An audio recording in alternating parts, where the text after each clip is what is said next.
जय हिंद मेरे प्यारे विद्यार्थियों। आज हम बहुत मोस्ट इम्पोर्टेंट सवाल 4 का 8वां सवाल जो कि मोस्ट इम्पोर्टेंट है और अधिकतर विद्यार्थियों को नहीं आता है, तो इसको आज समझते हैं हम बोर्ड पर। तो जैसा कि लिखा हुआ है x की घात 3 ऋण 4x² ऋण x धन 1 बराबर x ऋण 2 का वर्ग।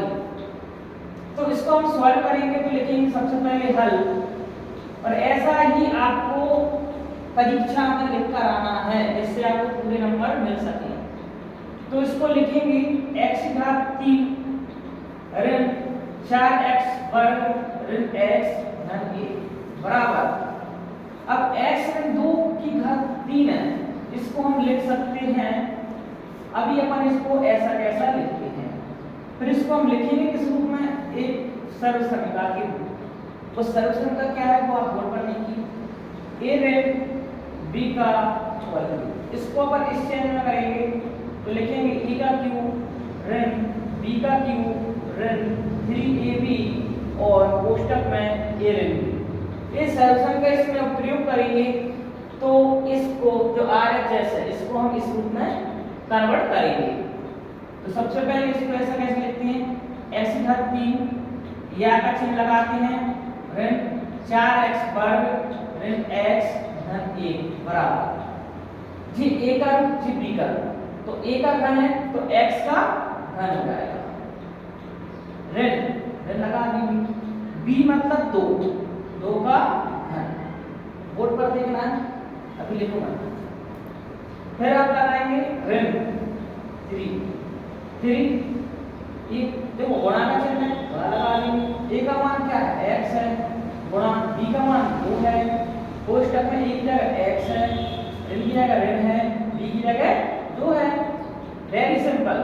उसके बाद यह लगाएंगे, फिर x की घात 3 ऋण 4x वर्ग ऋण x धन 1 बराबर x की घात 3 है, इसको हम सॉल्व करेंगे ऋण।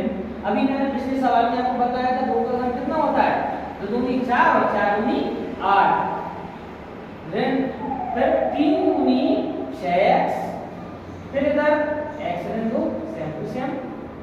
फिर आगे बढ़ाते हैं, x की घात 3 ऋण 4x वर्ग ऋण x धन 1 बराबर, अब इसको सॉल्व करेंगे, x की घात 3 ऋण 8, अब गुणा करेंगे 6 का x में करेंगे तो 6x वर्ग, ऋण और ऋण हो जाता है धन का, और 6 दूनी 12x हुआ सॉल्व।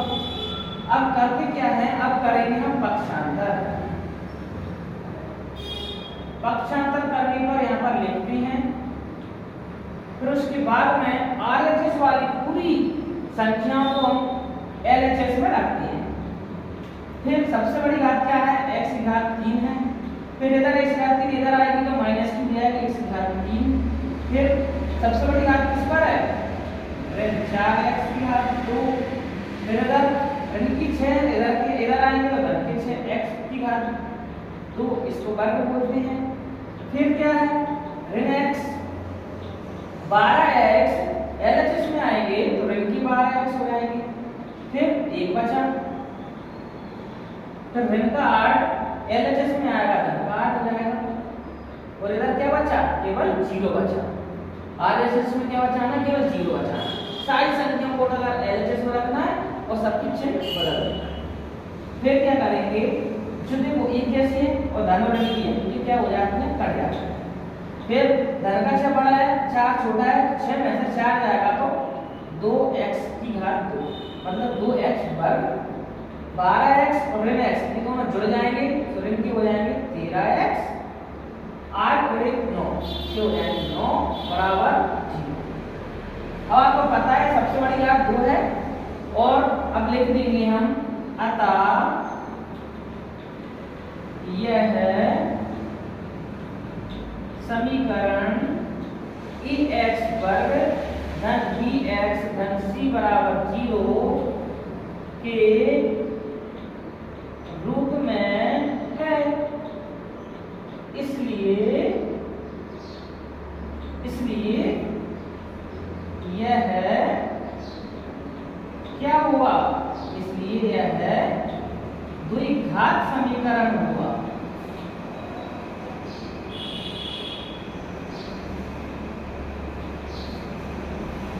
हो गया हमारा सॉल्व। अब क्या करते हैं, बस ये हमारा आंसर है। इसी तरीके से आपको समझना है, और अगर आपको जहां पर समझ में नहीं आता है कमेंट बॉक्स में लिखकर बताना है कि सर एक बार और बताइए। तो थैंक यू वेरी मच। जय हिंद।